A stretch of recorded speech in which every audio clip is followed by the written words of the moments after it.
আসসালামু আলাইকুম। আপনারা সবাই কেমন আছেন? নতুন বছরের সবাইকে জানাই শুভেচ্ছা, হ্যাপি নিউ ইয়ার।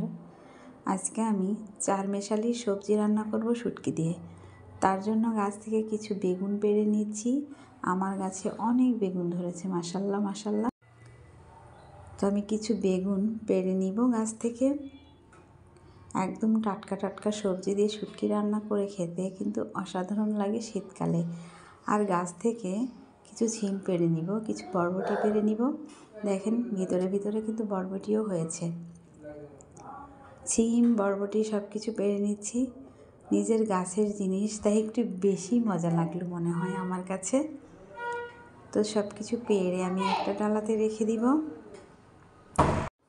ছিম বরবটি সব কিছু পেড়ে নিচ্ছি।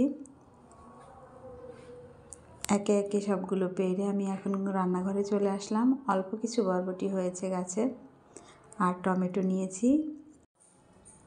টমেটো গাছেও বেশি টমেটো পাকেনি, 2টা টমেটোই পেকেছিল, তাই দুইটাই আমি উঠিয়ে নিয়েছি। এদিকে আমি আর কিছু পেঁয়াজ কুচি, রসুন কুচি, কাঁচামরিচ কুচো করে নিয়েছি। তারপরে আমি সবগুলো সবজি একে একে কেটে নিব। আর এখানে একটা হাঁড়ি বসিয়ে দিয়েছি গরম পানি করার জন্য, শুটকিটা ধোবো তার জন্য। আর এদিকে সবজিগুলো ধুয়ে নিয়েছি আমি কেটে, গরম পানি দিয়ে শুটকিটা ধুয়ে নিয়েছি। আর কড়াইয়ে তেল দিয়ে দিলাম। এখন তেলটা গরম হয়ে আসলে ধুয়ে রাখা শুটকিটা তেলের মধ্যে দিয়ে দিব আমি, দিয়ে ভালো করে ভেজে নিব।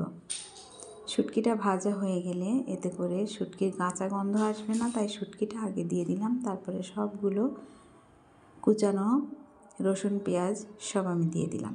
এখানে দিয়ে দিব কিছু শুকনো মরিচের গুঁড়া। কেউ ঝাল না খাইতে চাইলে না দিবেন, কিন্তু ঝালটা ভালো লাগে দিয়ে দিয়েছি হলুদ, লবণ। আর ভালো করে কষানোর দিলাম পানিটা দিয়ে ভালো মতো কষানো হয়ে গেলে এখন এটা যখন ফুটে আসবে আমি এখন দিয়ে দিব ধুয়ে রাখা সবজিগুলো দিয়ে আমি একটু নেড়ে চেড়ে দিচ্ছি, যাতে সব সবজিতে নুন হলুদ মরিচ যায়, তার জন্য নেড়ে চেড়ে ঢেকে দিব। কিছুক্ষণ পর ঢাকনাটা উঠিয়ে এখন আমি এখানে টমেটো কুচি দিয়ে দিব। টমেটোটা দিলে খেতে অনেকটাই টেস্টি হয়। তো দিয়ে ঢেকে রেখেছিলাম। কিছুক্ষণ পর ঢাকনাটা উঠিয়ে নিলাম। দেখুন সব সবজি সিদ্ধ হয়ে গেছে। এখন আমি আরও কিছুক্ষণ রান্না করে নিব। আর তার মধ্যে দিয়ে দিলাম ধনিয়া পাতা কুচিটা। রান্না করা শেষ, আমি উঠিয়ে নিয়েছি। কতটা সুন্দর হয়েছে খেতে, আর দেখতে যতটা সুন্দর খেতে তার চেয়ে বেশি মজা হয়েছে। তো ভিডিওটা যদি ভালো লাগে অবশ্যই লাইক, কমেন্ট, শেয়ার করবেন আর সাবস্ক্রাইব করবেন।